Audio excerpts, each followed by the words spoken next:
Welcome to online classes of geography of class 8. Today I am going to discuss the topic of classification of resources of chapter 1, our resources. The topic that I am going to discuss today is broad classification of resources. And the second topic to be discussed today is classification of natural resources. Now, the first topic deals up with the primary classification or the broad classification of resources. Under this category, we are having three types of resources: natural resource, human resource, and human-made resource. The natural resource. Now, when we are moving out the nature, we are getting the sunlight. When we are moving out, we are breathing air, fresh air. We are using the water that we are getting from the rainfall. Do we modify these resources? No, these are the free gifts of nature. We consume it without any sort of changes, without any sort of modification. So this is the first aspect of the resource. Now, when we inhale air or oxygen, when we use the water, how much money do we spend for it? Nothing. So capital investment is negligible. Now, the example for this is land, soil, air, water, and many more things. The second, human resource. We human beings are not same. My skill, your level of technology, my level of technology, obviously it will vary because we are of not same age. So, the quality, the quantity of skill of human beings vary from person to person. Now, the capital that is being invested in this, that means how much knowledge I'm going to get, how much I'm going to spend on my health, how much I'm going to spend on my literacy or to make us educate. That includes financial support or capital investment. So here capital investment is moderate. So what is the example of this resource? A literate person, a healthy man. Now the third one is human-made resource. Now human-made, that means human beings are creating some resources, and how they are creating? By using their skill, by using the technology that they have acquired or that they have developed. So when they are using the technology, that means they are spending some money. So here capital investment is more. Examples of human-made resources: roads, machineries, vehicles, and so more. Now the next topic to deal up with classification of natural resources. In this category, there are various classification. Number one is based on the origin. There are two types: biotic resource, abiotic resource. Biotic resource, what are its characteristics? These are living organisms, because bio means life. They are dependent resource. Now we human beings comes under this category. We depend upon air, we depend upon water, we depend upon sunlight. So these are dependent resources, and these are renewable resource. How it is considered? After a death, again there is a birth. So it is a cyclic order going on and on. That's why it is considered as a renewable resource. And the best examples are animals and plants. Abiotic resource means that does not possess life. These are non-living organisms. They are independent resource. Now sunlight depends upon what?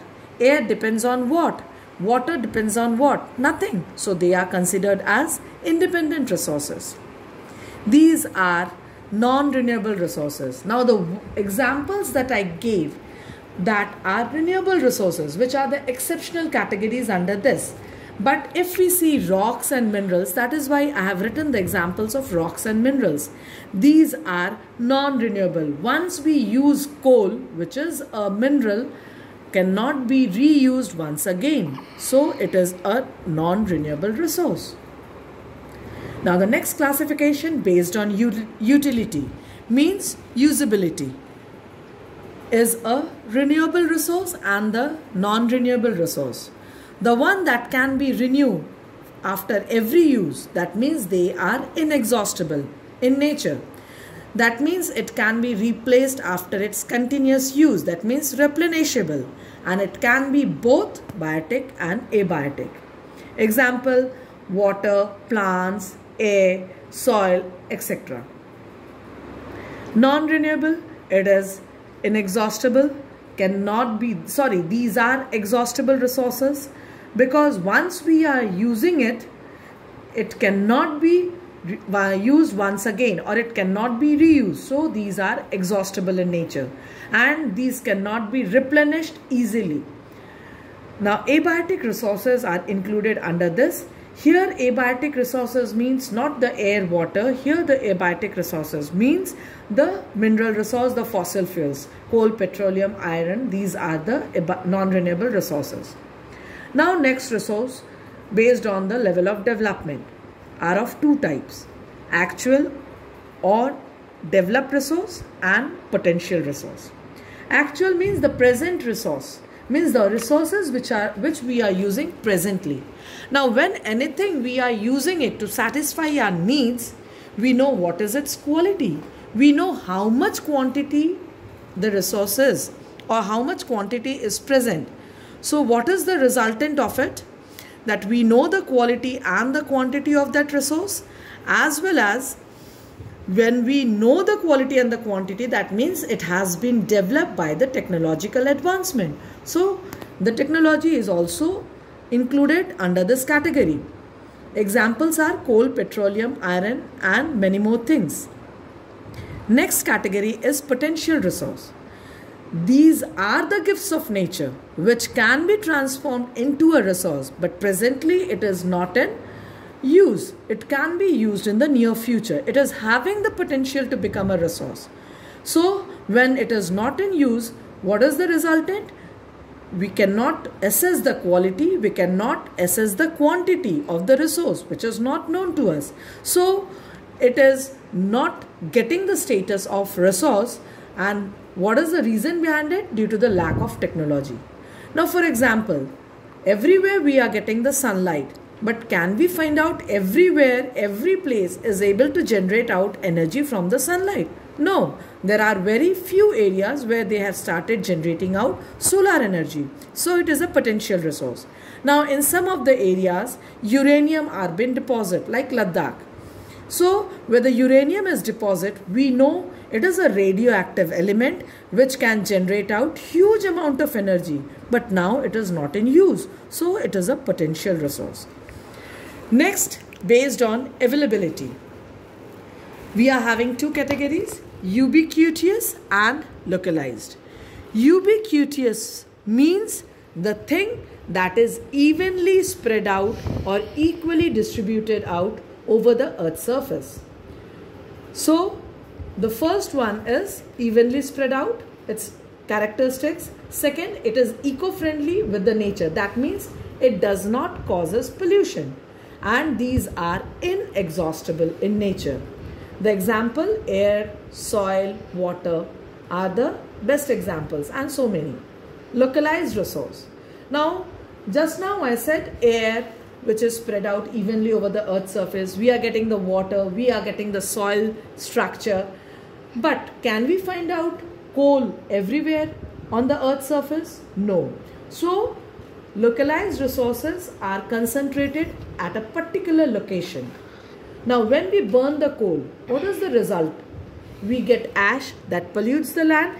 It emits smoke that pollutes the air. So these resources are polluting the nature. Next, when we burn the coal, again can we reuse the coal? No. That means these are not a renewable resource, and as well as these are exhaustible in nature. The best examples are minerals and fossil fuels. The next classification, that is the last classification, based on the nature of occurrence. Are the resources that is present in the atmosphere or present in the environment are directly consumed by the human beings, or it has to be modified or processed to use it? On that basis, we are having two categories: direct resources and indirect resources. Now the air that is present evenly over the earth's surface, we are inhaling it. That means no processing is needed when we breathe in. So it is a direct resource. So what does this indicate? That it can be used instantly, immediately. Processing of resources is not necessary because it's not needed. We consume it directly. So when it is consuming it directly, technology is also not required, and as technology is not required, there is no investment of money. Capital investment is not needed. Example, when any fruit is falling from the tree, do we process it out? No, we run and grab it and we start eating it. Next, the example can be air, water, and such as and etc. Indirect resources that cannot be directly used, like coal. If we are extracting out the coal, what we will do? We will burn it to cook the food or to generate out the energy. That means directly coal cannot be used. So it needs process, and when it needs process, there should be a proper technology. And when we use the word technology, that means we have to spend some money. So capital investment is also needed. Thus, why these resources are not used directly. The best examples, all the mineral resources. So your topic for today's discussion is it's completed over here, and based upon these topics, I have given few give reason and question. I am following it. The capital investment is very much negligible for direct resources. Why? Because we are using the resources directly. So money is not needed to use the resource. The quality and quantity of potential resources not known. Why? Because we don't know the technology, how to convert that particular gift of nature into a resource. So when we cannot transform the gift of nature, then how we can know the quality and the quantity? In some countries of the world, natural resources cannot be utilized. Why? Because human resources not developed, they are not healthy, they are not skillful, and when they are not healthy, when they are not skillful, they are not able to develop the technology. So in some countries of the world, natural resources cannot be utilized properly.